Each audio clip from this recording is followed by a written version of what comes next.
आज कहानी हिंदी सिनेमा जगत की जानी मानी लेडी विलन की, जो आई तो थी हीरोइन बनने, लेकिन बन गई एक ऐसी लेडी विलन जिनको अपने ही घर की बैल्कनी में जाने से डर लगता था। हम सभी जानते हैं 60s और 70s का दशक ऐसा भी गुजरा है जब फिल्म में विलन की अहमियत उतनी ही होती थी जितनी हीरो, हीरोइन और लीड कैरेक्टर की। उस दौर में कई ऐसी खलनायिकाएं रही हैं जिन्होंने खूब नाम कमाया।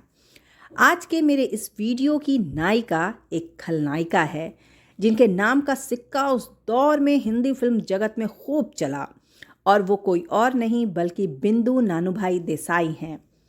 ताज्जुब वाली बात ये रही कि उनके नेगेटिव रोल और डांस के लोग दीवाने हुआ करते थे।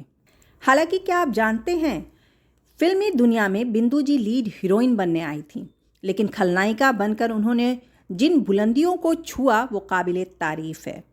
अपने दौर में बिंदु ऐसी खलनायिका रहीं जिन्होंने खलनायिकाओं को नई पहचान दी।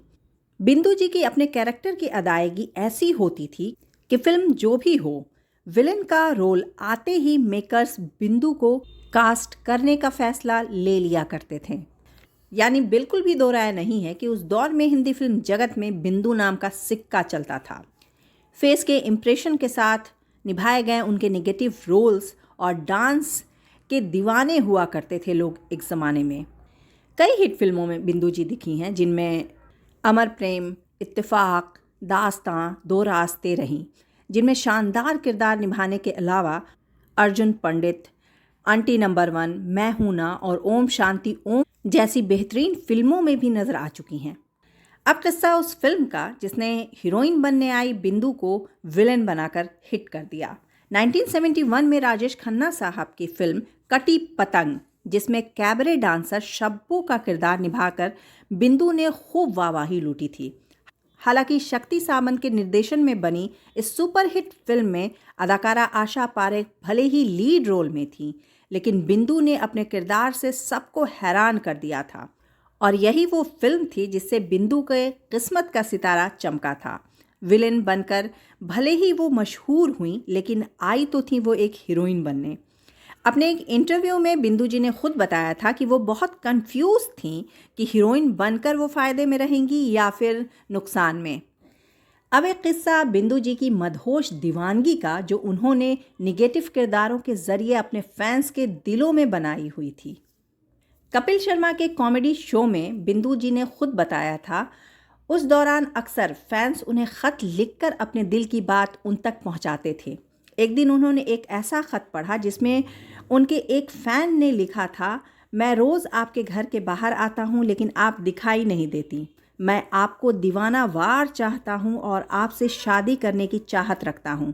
मैं हर रोज़ आपके घर के बाहर आता हूं लेकिन आप कभी भी बैल्कनी में नहीं दिखती। अगर आप बैल्कनी में आ गई तो मैं ये समझूंगा कि आप भी मुझसे शादी के लिए राज़ी हैं।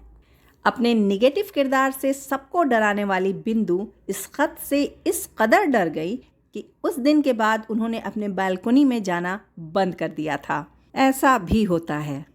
स्क्रिप्ट की डिमांड पर बिंदु जी ने चाहे जैसे भी किरदार निभाए हों, उनके जानने वालों के मुताबिक वो एक बेमिसाल लाजवाब इंसान हैं।